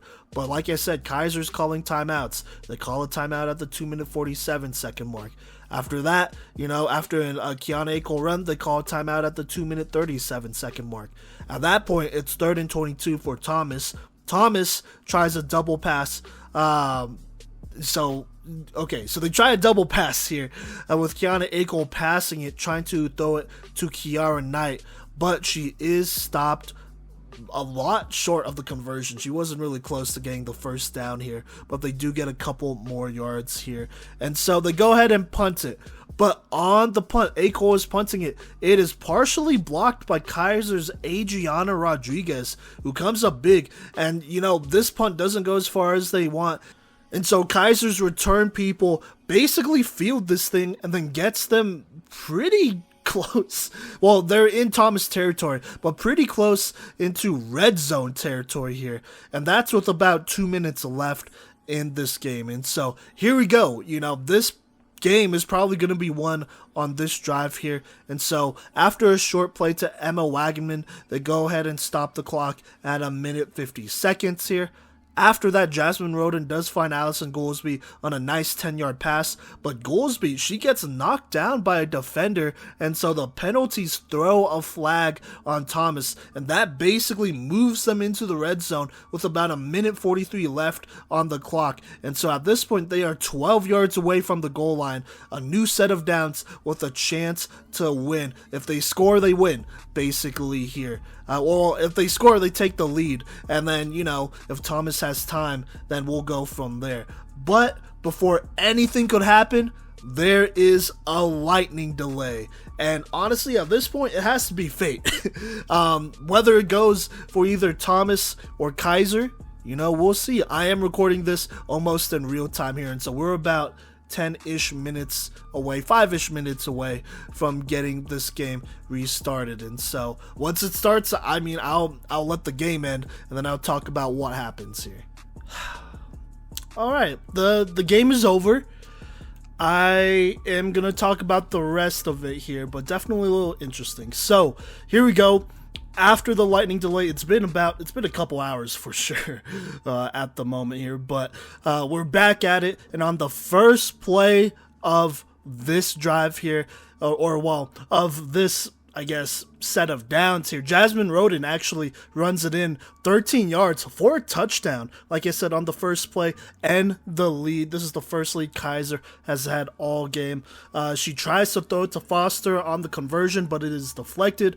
And so for now, Keiser leads 18-13 with about 1:36 left for Thomas, who does need to drive basically the whole field and score, which they really haven't done yet today. Today they've kind of gotten lucky with a couple of short fields here, starting at midfield or better. And so here we go, Shelby Hartley at quarterback for Thomas here, finds Kiara Knight on frankly a jump ball here, but Knight makes a great play and catches it for about 20 yards and a first down. At that moment, there's about 1:28 left. At this point, I don't quite know what the penalty was here, but they throw a penalty on Keiser that basically pushes Thomas into Keiser territory now, so there you go there. After that, Shelby Hartley does take a shot downfield, but Sydney Woodman for Keiser just makes an excellent play in 1-on-1 and deflects it with about 55 seconds left. After that, though, Hartley does find a receiver over the middle for a very nice first down here. It was about a 10-plus yard completion with about 49 seconds left in this game. After that, Hartley does take a shot into the end zone, trying to find Giselle Jones here, who does catch the ball, but is ruled out by the refs.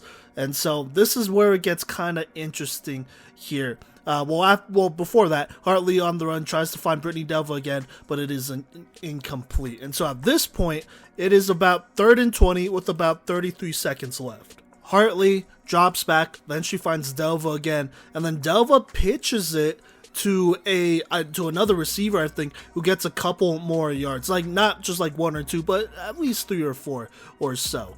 At least it seems like. And this is why that was a little controversial, because at the time the announcer said, oh, it was a forward pass, and he was going on and on about it. And at the time I was like, okay, I don't know, like, I know he's Keiser's announcer and all that, but I did go back once the game was over and watch this play a couple of times. And honestly, it's tough to tell. In the moment, obviously, the refs, they don't have instant replay, so they're going off of what they saw. And I'm just going to be honest, looking at the stream, it looks a lot like the pass was forward. You see where Delva is, you see where, the ball goes and all that, where the other receiver catches it. It looks like it's in front. But I'm just going to say looks like, because honestly, you're watching this play happen probably over again on the stream. And it looks like that. And look, with the field and with the camera, angles could be real tough to make out, especially angles like that. That's, when it comes to pitches and, whether it's forward or backwards, it could definitely be a little problematic there. And so, in my opinion, I would rather trust the people who are on the field than my own eyes. And so the refs go ahead and they say, it wasn't a forward pass. And, she didn't get the touchdown or anything anyways. And so basically it brings up a 4th and 7 here. Thomas goes ahead and calls a timeout because they want to talk about it. Understandable. Figure out what you want to do here. And so 4th and 7 here. Hartley drops back, finds Nakara Brown on a very, very nice route here. She catches it, brings it in, and just like that, Thomas takes the lead 19-18. Doesn't really matter if they get the conversion or not. At this point, there's like 21 seconds on the clock, and what's 1 point compared to 2? There's no field goals in flag football, so it kind of doesn't matter. Keiser needs a touchdown regardless. And so Thomas, they don't get the conversion, so they lead 19-18. Keiser, they try to get something going. Rode in finding Foster a couple of times here. They tried that little pitch game at the end, but it is no good. And Thomas gets away with a dub, beating Keiser 19-18. Now, look, I don't want to talk about that controversy too much here. I'm just going to say it just looked like that. But at the end of the day, if Keiser wanted to win this game, they probably should have completed an extra point because they didn't complete any extra points. On top of that, they also threw 3 interceptions on offense, and that's not including conversions. Not that they picked off any of those balls on those conversions anyways. And so, just a lot of disruption. The Keiser offense probably could have played a cleaner game. You could attribute a little bit of the weather, but at the end of the day, there are more than a couple situations as to why Thomas won this thing. Thomas, they played a good game. Going up big, love to see that. Well, going up by 2 scores, I don't know if that's big, but to them, that's big because they could run out the rest of the clock, and that's just their brand, and so, and then they also showed that they could drive down the field and score when needed as well. Hartley, just an excellent last drive, to be honest with you, and so, Thomas definitely deserved this dub, to be fair. I'm sure someone will see it another way, that's fine, but, it is also a regular season game. It's probably not the last time we see Thomas versus Keiser. Hopefully not this year. A round 3 would be pretty good here, especially if it is at Nationals. Either Nationals or the Sun Conference, either one would be pretty good here. But anyways, Thomas does take this one. A thriller, by the way. An instant classic even. 19-18. Next up here, we have Warner versus Florida Memorial. Now, to be honest, we couldn't find the stream. It seemed like there's some problems with the weather going on, and so that's fine. Plus, there's some delays as well. Just very windy and rainy. Kind of a tough weather day here in Florida, and so, that's just part of it. And these teams, they played through it for the most part here. But basically, the recap that we got, and shout out to Warner for providing us with some of this information, but the recap that we have for this is kind of short here. Warner did beat Florida Memorial 20-7 here. Trinity Kieran for Warner had a very nice punt return of over 50 yards for a touchdown, plus 2 very long touchdown receptions. They say one was about 70 yards and the other was around 40 to 50 range there. And yeah, there you go there. That was basically how the game went. Looking like Warner won off of some pretty big splash plays here. And Florida Memorial, improving each week. Holding Warner to 20 points, it's never a bad thing. This was a 2-score game here as well, as, Warner did win 20-7. And so, like I said, look out for that Florida Memorial. Defensively, they've been pretty solid. They have a lot of very good athletes over there. Offensively, it's more about trying to get something going and whatnot and staying consistent with it. And so, big props to Florida Memorial, but obviously, congrats to Warner for grabbing a quick dub over there. I also want to just throw out there that there was a lightning delay, I believe, for this game as well. On top of it, just being tough for football altogether. So yeah. Now, the next game we're going to talk about is St. Thomas versus Weber. If you remember last week, St. Thomas got a pretty big dub. Man, completing a Hail Mary to win a game against Warner at the very last second. Rayona Baker grabbing that touchdown and grabbing them that win as well. And then we got Weber, who has been kind of on a heat streak here since, I want to say halfway through the season, basically since they beat Ottawa and all of that. And so, kind of what we were looking for in this game. If Weber wanted to move up in the standings, they got to beat St. Thomas here, because St. Thomas, even though they did kind of have a closer game last week, still against a good Warner team, it would have definitely went a long way if they got a pretty convincing win against a talented Weber squad out here, as they are still trying to, find some consistency on offense with their quarterback Yolkowski. And so here we go. Let's go ahead and hop into this here. So I'm just going to throw this out there. Weather, like I said, weather all over the state was tough. The stream would actually go out around halftime, and then we couldn't find it from there. And so shout out to St. Thomas for providing us with some of these stats and what happened here at the end. But basically, this first half was pretty quiet for the most part. To start this game, Weber would be on offense here, and they would be basically running that 2-quarterback offense with Sam Wilson and Sierra Harris. Sierra Harris had a nice 20-yard scramble to get them into St. Thomas territory. They will then complete a nice 4th and short situation, while St. Thomas would jump off sides. And then that's how they would convert that 4th down to go ahead and get into the red zone here.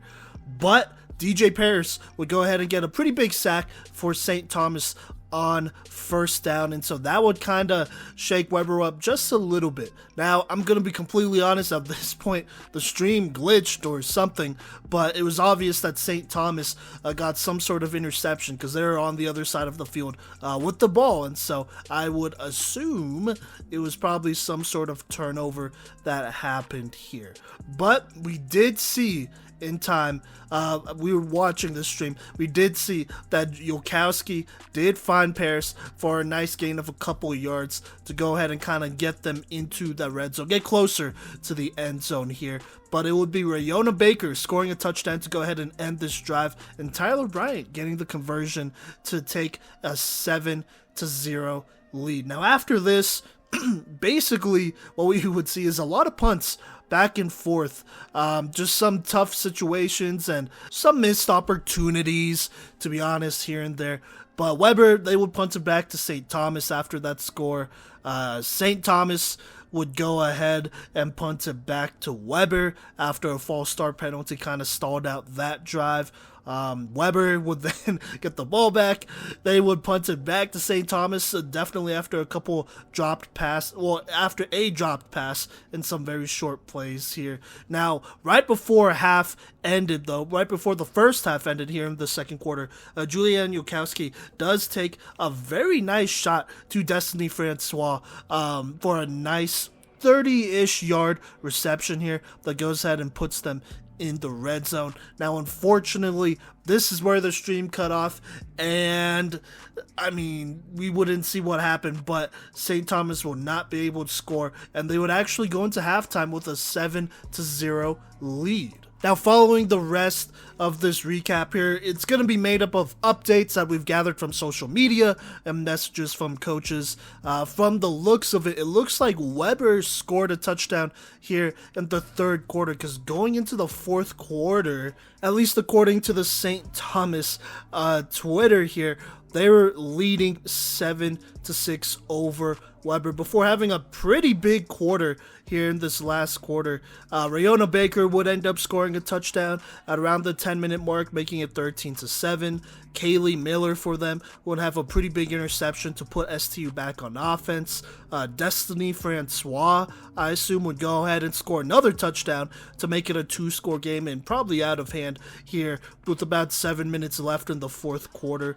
And then at the end, St. Thomas would win this one with a final of 25 6 here, getting a pretty big conference dub here. Some stats I want to go over here real quick. Joel Zukowski, 17 of 29, 165 passing yards, 3 passing touchdowns. Nice little hat trick there. Rayona Baker, 2 touchdown receptions here. Destiny Francois, 3 catches, 72 yards, and a touchdown reception.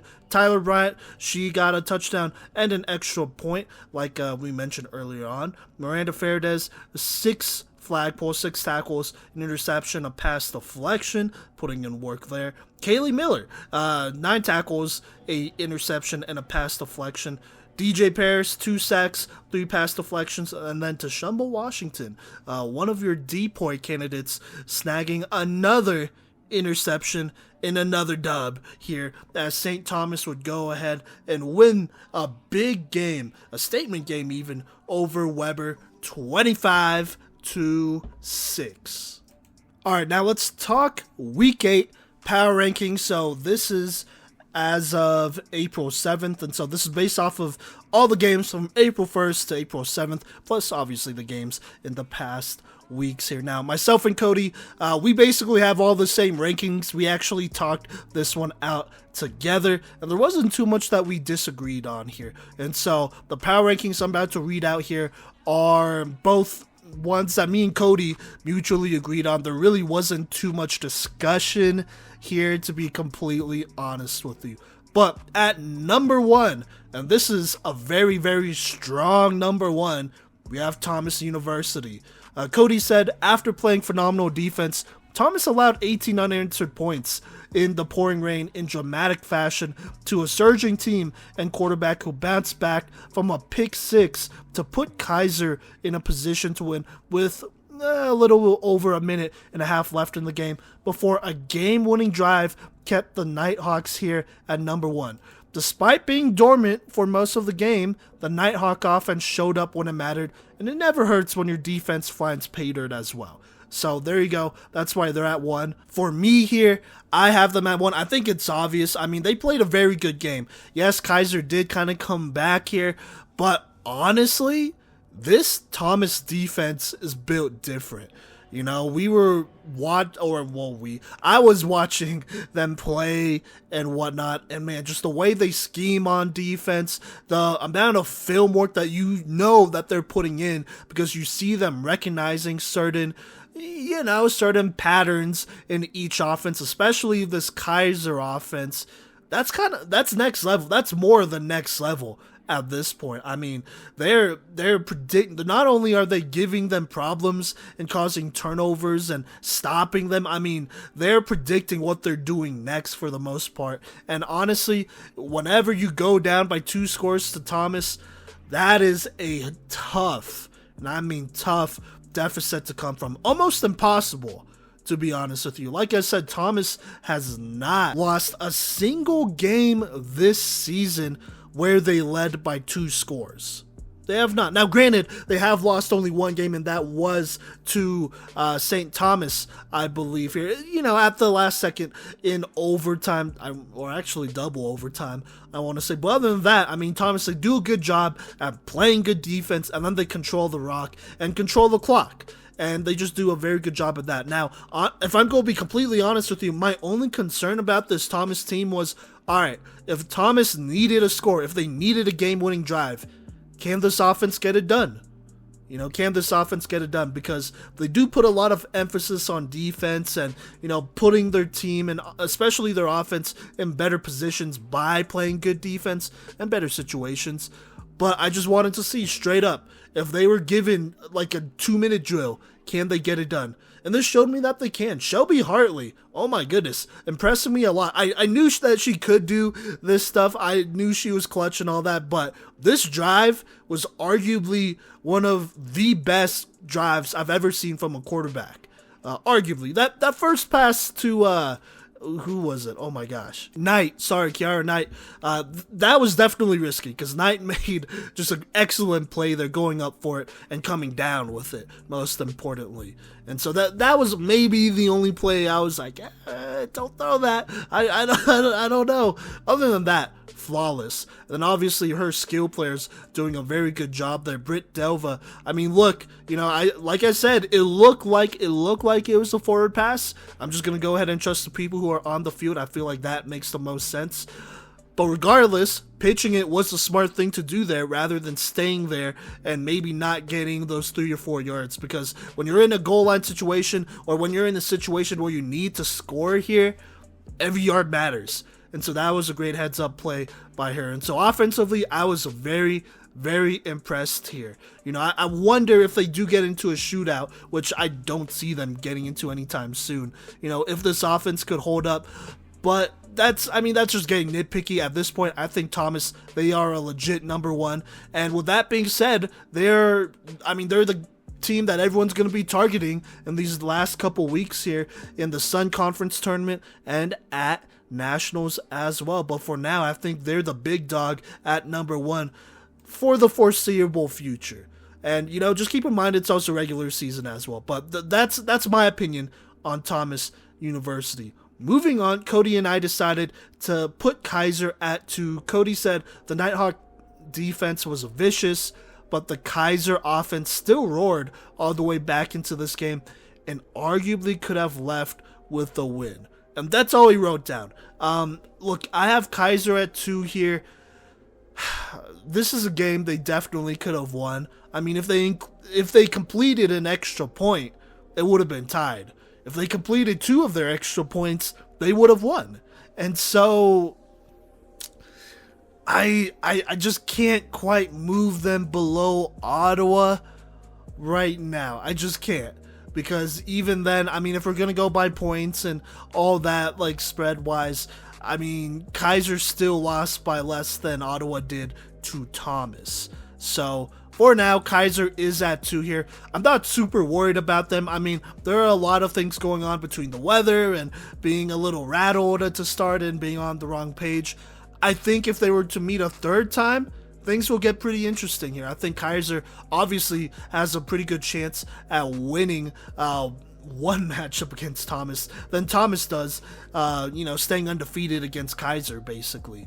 And so we'll just have to see about that. Hopefully Keiser can bounce back here. They showed signs of life near the end. And like I said, this game was real close. If a couple things went differently, they could have won.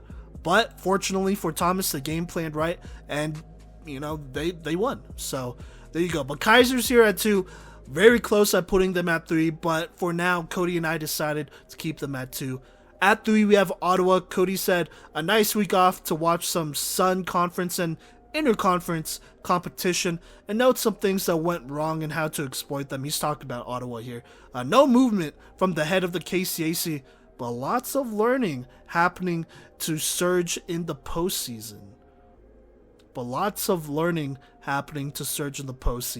I think I might have read that with the wrong tone. I get what he's saying, though.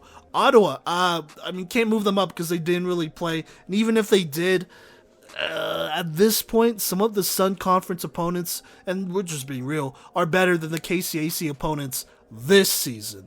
So, Thomas versus Keiser, that matchup, it weighs a little bit more heavier than some of these other KCAC matchups. Like I said, just for this season. We'll see what happens in the future. But for now, Ottawa, hey, can't count them out. Like Cody said, they're learning. This was a great week to get film for Ottawa. A great week. And so, at the end of the day, or really at the end of this season and the postseason, we'll see if Ottawa applies what they potentially learned. So we'll see about that. At number 4, we have St. Thomas moving up here. Weber was at 4 here last week. St. Thomas, they just moved up here. Cody said it was an all-you-could-intercept buffet following the delay. 3 players recorded an interception this game, and Julianne Jules Yokowski, we'll call her Jules from here on out, if that's what she prefers, has a nearly flawless game, throwing 3 scores and 165 yards, with 2 connections going to Raona Baker. A season sweep over Weber is big time for St. Thomas, and congrats to these Bobcats for clinching a spot in the playoffs. Yeah, St. Thomas, look, coming off of a big dub versus Warner here. They are climbing these standings week by week here. Get another big dub against Weber, exploding in this fourth quarter, it seems here. Love to see that. This St. Thomas team, we've known that they've had athletes over there. They're definitely in competition here. So we'll just have to see what happens moving forward. Now at 5, we have Weber. Cody said tough loss and a little frustrating to not see Weber squeak out a win against St. Thomas this season, but they were close up until the end. The offense was pretty harassed and stalled out in the fourth, and too many turnovers in big games has somewhat plagued the Warriors this season, and they have to clean up to compete in the postseason. Absolutely agreed. I think this Weber team has showed what they could do. I think as far as talent, they're as good as anybody else in this top 5. I think their biggest thing is consistency. That's kind of what it always has been. Just consistency, playing a clean game, especially offensively and all that. And so they moved down to 5, but they're not outside the top 5 here. Like I said, as far as talent goes, they're up here. But consistency seems to be the plague here, especially in some of these big games, and so hopefully that changes down the stretch. Now at 6, we got Warner. Cody said it may not have been flawless in what was a very wet and windy day in Florida for all teams, but Trinity Kieran went rampant in this game with a punt return for a touchdown and scoring the other 2 touchdowns in a long, explosive fashion. Warner steps up here and performs against a good FMU defense, but still has a lot to prove with their next 2 games being their toughest. Absolutely agreed. FMU, I mean, like I said, they're climbing up in here. They're climbing for sure, but Warner, I mean, they were probably still favored to win this game regardless of what the weather was or what FMU was doing. Like I said, favored, and so they got it done. But these next 2 weeks are going to be really telling here. If they're going to move up in the standings, they've been kind of in this weird little 5-6 spot here, But if they're going to move up in the standings, you got to catch some big dubs against some big-time opponents. So we'll see what they do. Now at 7, we both have Kansas Wesleyan. Cody says after a week with 3 interconference wins, Kansas Wesleyan has to feel great about their dominant performances as well as their comeback win that showed the range and capabilities of this squad. Alexa Manser is heating up down the stretch, and so is the rest of this Kansas squad on defense. Absolutely agreed. I mean, look, that comeback win against St. Mary's, that was big time. You love to see that. That's grit. That's the type of grit that you're going to need when you play teams like Ottawa, who you're going to have to face off with regardless, probably in the conference championship and maybe even at nationals as well. They just got to, if they could beat Ottawa, then they could show that they are one of the top teams in the country and one of the, national contenders. I think personally they have the talent. It's just about putting it all together and, staying consistent with it. But I did like what I see. Brianna Hernandez-Silva is tearing it up this season. I'm telling you, man, she's killing it. For me, she is currently the front runner personally for my Offensive Playmaker of the Year award here. She's been powering this offense, with or without Angel Roman. And then you have, speaking of Angel Roman, you have players like Angel Roman who's doing it on both sides as a freshman. Alexa Manser is definitely playing very good football here down the stretch like we knew that she could here. And this goes with everyone, honestly. Jada Wilson as well. All these Kansas Wesleyan players, they're playing very good, going undefeated in a week full of conference games. It's not easy, but they got it done. And I believe most of these games were also on the road. So definitely confident in Kansas Wesleyan here at 7. Can't quite move them past Warner yet, though. And I know Cody really wanted to move Kansas Wesleyan up here, into this top 5, but personally, I just couldn't quite put them there just yet. I need to see them probably prove themselves in the national tournament or knock off Ottawa in the conference championship before I can move them above this spot. Personally, that's just me, and I know how talented they are, so there you go. But anyways, moving on, at number 8, we have St. Mary's. Cody said it really stinks to blow the lead they did on the 5th. I think he meant in the fourth. Cody meant in the fourth. So anyways, he says, it really stinks below the lead they did in the fifth, but they showed some serious promise and chemistry. But ultimately, they need to hit on these deep shots to win more games and be taken a little more seriously. Yeah, no, agreed. I mean, offensively, look, this is an offense that could probably be the top offense in the entire country. I believe their receivers are very good. I look at Caroline Simpson, a freshman who has great ball skills, real shifty as well. Ashlyn Tuss, she's been killing it. She had a little 3-touchdown game. I want to say Jerica Johnson, she is just a playmaker on offense and defense. I mean, they got players over there. I think, and I mean, the quarterback's not bad either, but she is a little inconsistent, a little hit or miss, a little off at times, and it's not just her. I mean, it's on the receivers to get on the same page as your quarterback, and so we'll just have to see. But they are talented. They have talent. Unfortunately, they just couldn't get it done enough times this last week to move up. So there you go.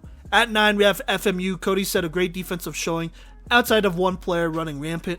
It was also nice to see FMU snap this month-long streak of not scoring and gradually decrease their margins.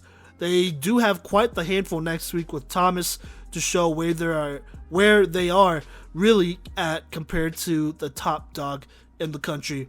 Absolutely agreed. I mean, they have a ton of athletes over there. Defensively, it's shown, Offensively, I mean, it's shown, but not as well as defensively, and so that's why they're here at 9. At 10, we have Cody. Cody said a quiet week for Cody precedes a storm of 3 games in the next week, but one in which they should be licking their chops to play spoiler. Hopefully too much rust didn't collect during their break, and they can pull out some more wins to close out their season. And yes, I know they have another game the following week, but a nice rhythm being established in this stretch wouldn't be a bad thing. Agreed. I mean, I think maybe my only concern is that it's kind of been a long time since they played a football game, and since they've gone that dub as well, and so momentum is, I don't know if it's there or if it's just waiting or whatever, but we'll see, as Cody does play a number of games here at the end. I think maybe the most games here at the end of the season compared to teams around the country. So there you go. That could actually help them out a lot. Now at 11 we have Midland. I'm gonna read what Cody said. So he wrote out sigh. So he's sighing. This Midland squad did a lot of the right things in the offseason and recruited hard, but have not found a consistency on offense to instill confidence in themselves or us here in the media. The talent is here, but the execution is lacking, and the mental toughness needs a kick to get going again. Finish strong, Vikings. Vikings? I believe it's the Midland Warriors, but anyways, I know it looks like a Viking though, so I'm not going to talk too much about that. I mean, yeah, agreed. Look, Angel Iowane isn't a horrible quarterback. Haley Stanton isn't a horrible quarterback either.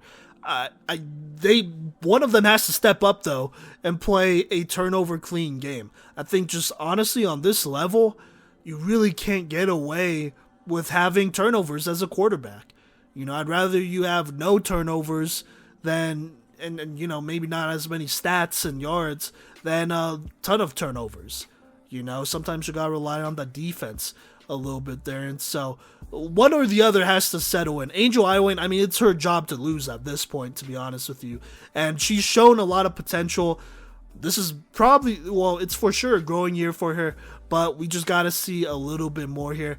I mean, look, it's hard to move them up here, even though we know they have the talent, because they're not winning. And when they're losing, it doesn't look pretty either. So we just got to see. You can't have turnovers on offense. You just can't.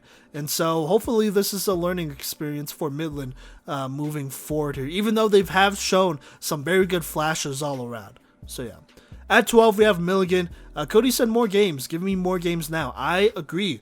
They scheduled that Florida trip, played a ton of teams. They played Cody, and then that's basically being it for the most part now.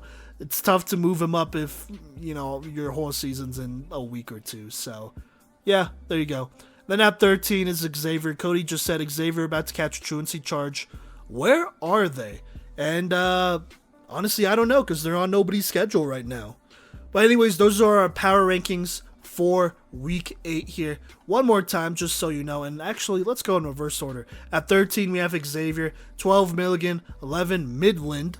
10, we got Cody. 9, Florida Memorial. 8, St. Mary. 7, Kansas Wesleyan. 6, Warner. 5, Weber. 4, St. Thomas University. 3, Ottawa. 2, Keiser. And at number 1, your top dog for the X something week, it's been like 3 or 4 straight weeks now, is Thomas University. Alright, now let's keep this thing going and talk Playmaker of the Week.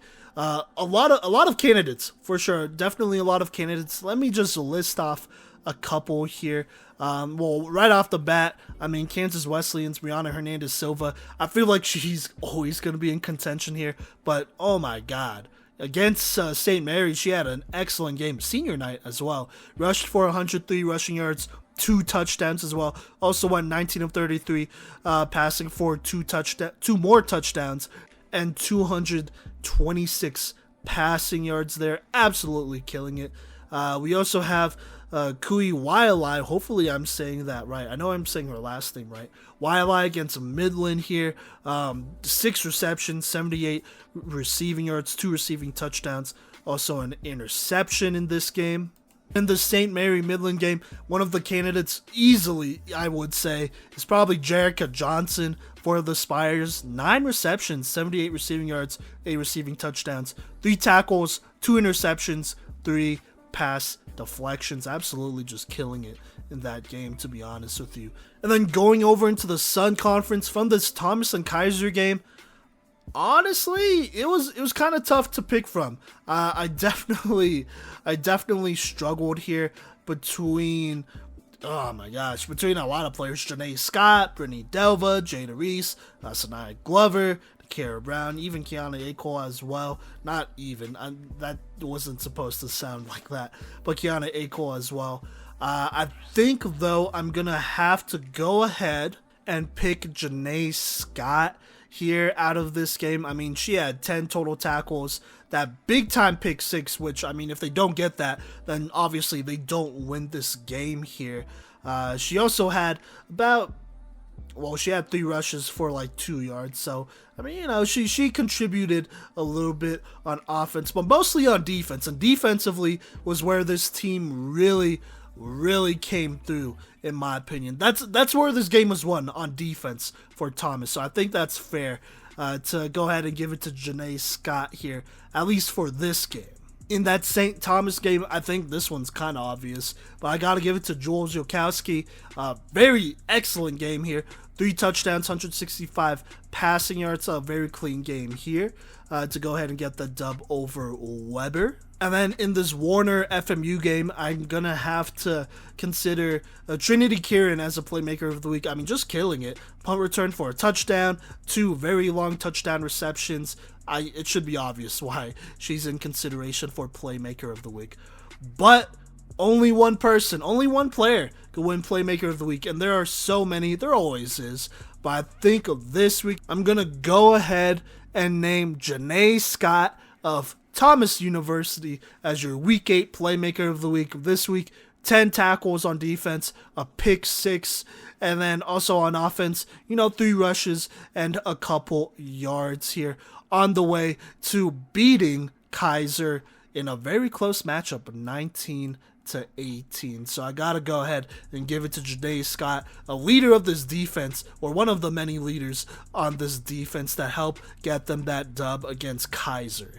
Alright, so there we go. Let's go ahead and talk end of the year award races here. So we haven't gotten any new people to add on, well, except for Florida Memorial's Erica Johnson, added to the Defensive Playmaker of the Year list. Has been having a pretty good season here.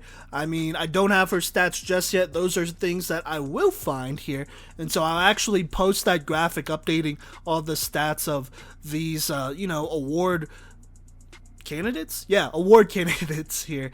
Probably on Sunday once I get all the stats from this last week here. So there you go. Erica Johnson does have at least 5 or 6 interceptions on the season so far for Florida Memorial. But let's go ahead and get into the updates here. Look, I don't have the stats for everyone, so I'm going to do basically what I can here with what I got. And so in the MVP race, Jasmine Roden did struggle a little bit, but did go 26 of 38, 175 passing yards, 2 touchdowns, 3 interceptions, but 4 rushes, 15 yards, and that rushing touchdown as well to go ahead and give Keiser that lead. So not too bad. This is a tough defense they're going up against. Kayla Burrows, don't have her stats yet. Brittany Delva for Thomas, had a pretty good game. 4 receptions, 32 receiving yards, a touchdown, 8 tackles, 1 interception, 1 pass breakup. So there you go. Our Offensive Playmaker of the Year candidates, we have Brianna Hernandez Silva, quarterback for Kansas Wesleyan. A number of really good games.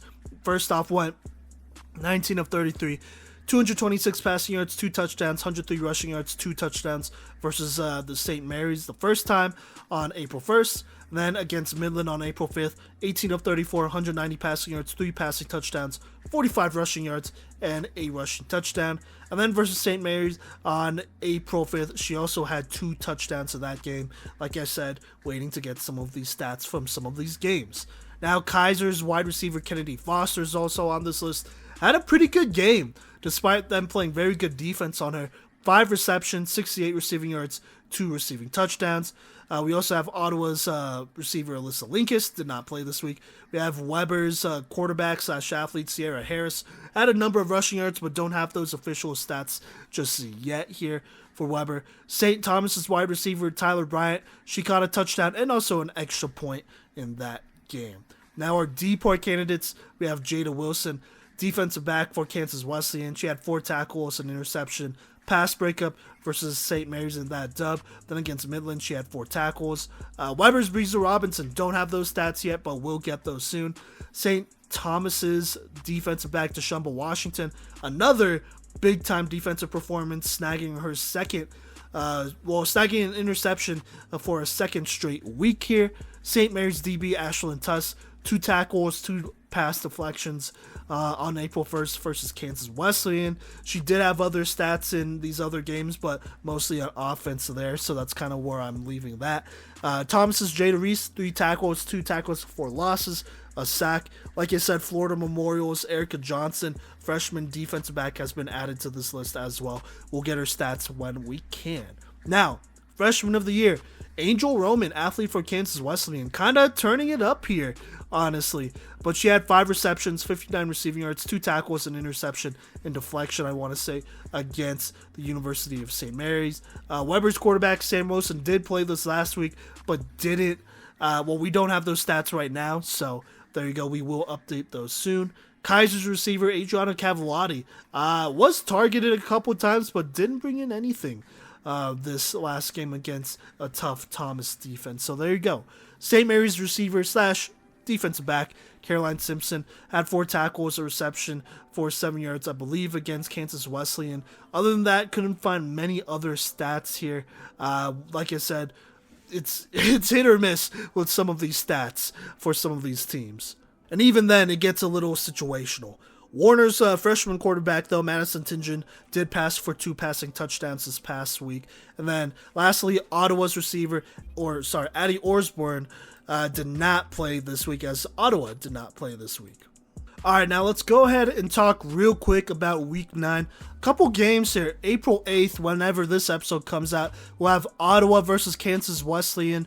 I believe that is actually Kansas Wesleyan's last game of the season, so that'll be their regular season finale there. That should be a big one.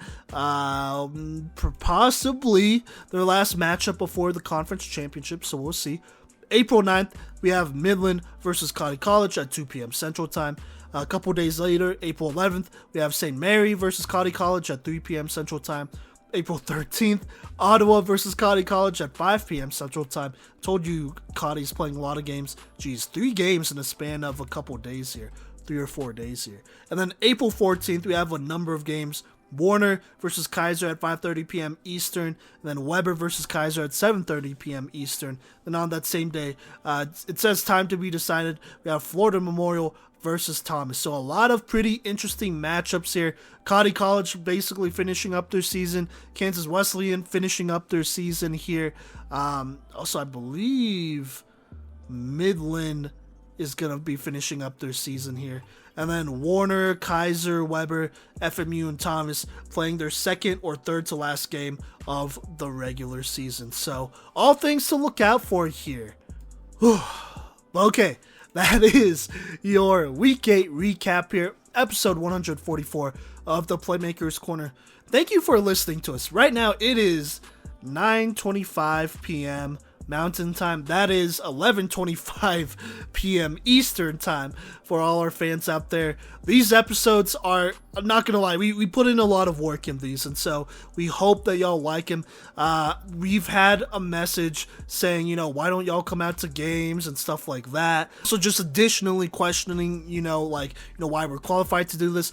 Honestly, we're not. We're learning as we go, and we do know our football. We're not a bunch of idiots. We've all played football. We've been around it. We know college coaches from every level, basically, NAIA, D2, D3, D1, and then we do know some high school flag football coaches as well. And so we're learning, and so hopefully we're doing these teams justice by covering them this season. I mean, it's just an honor to be able to cover some of these teams. And for those of you who don't know as well, we're also in Colorado, which is why we can't attend games in Florida, Georgia. We can in Kansas and Nebraska, kinda, but some of those games are pretty much always midday, especially here in the regular season. It's like near the middle of the day or kind of in the afternoon on a weekday, and we all have jobs here on the podcast. We all have jobs outside of this podcast. Nobody does this full time. I mean, that's just how it is, and so we apologize if the coverage isn't as good as it could be, but also if it's not, then you can follow somebody else that does it. But for now, we are doing the best we can here. Would absolutely love to see these teams play in person, but everyone here on the podcast, I mean, we got families to provide for. We have obviously people to feed other than ourselves, and so it's hard for us to just take a weekend off and go to Florida or Georgia. We're not ESPN, not at all. We do this for free and for the love of the game, and so hopefully you, the listeners, understand that. Because we put in a lot of work, and so to be disrespected kind of like that or to be questioned like that does definitely hurt just a little bit. So I'm just going to throw that out there. I'm not shouting anybody out or calling anybody out. I'm just saying those are just some of the messages we have gone from this last weekend. And but other than that, thank you for rocking with us. If you want to follow us on social media, which hopefully you do, that's at Playmakers Corner on Instagram, Facebook, Twitter, TikTok as well. We post a whole bunch of content there, and we try to put on as many teams as possible, as many upcoming players as possible, so I'll be on the lookout for that. Sometimes we don't always get to cover it on a podcast episode, so just keep that in mind. And also, it's just a good source to know when episodes are dropping, what sort of updates are going on, as, like I said, we're humans, we have lives and jobs, some of us multiple jobs outside of this, and so things get a little crazy from time to time, and all that great stuff. And so go ahead and follow us just in case we have to change when episode drops or whatever. So there you go there. Also, go ahead and subscribe to our Twitch and our YouTube channel at Playmakers Corner. We are live streaming football content on those, as in doing film breakdowns, all that great stuff. We'll probably do some sort of live film breakdown of some female flag football players here soon, and then also I believe we're going to do our end of the year award show on a live stream. We're figuring out how we want to do these end of the year awards. I think right now how we got it is that we're going to eventually cut these award lists to Final Four, And then myself and Cody will each have a vote. And then a shout out to NAIA football, or I think it's NAIA F-ball, actually, on Twitter, I want to say. But they cover NAIA football, both women's and men's. Go ahead and give them a follow as well. I got to give them a shout out. But they have 2 people who are going to vote on this list as well. And then you, the fans, are going to be able to vote for these end-of-the-year awards at the end of the season on our Twitter. And if you have anybody you want to add to these end of the year awards, let us know. Like I said, we're not in Florida. We're not even on the East Coast. Shoot, we're not even in the Midwest. We're all the way in Colorado, mountain time. And so we accept all the help possible because, we're trying our best to cover these teams and give them as much justice as possible. So there you go. Whew. I hope you have a good day. And, we'll catch you later.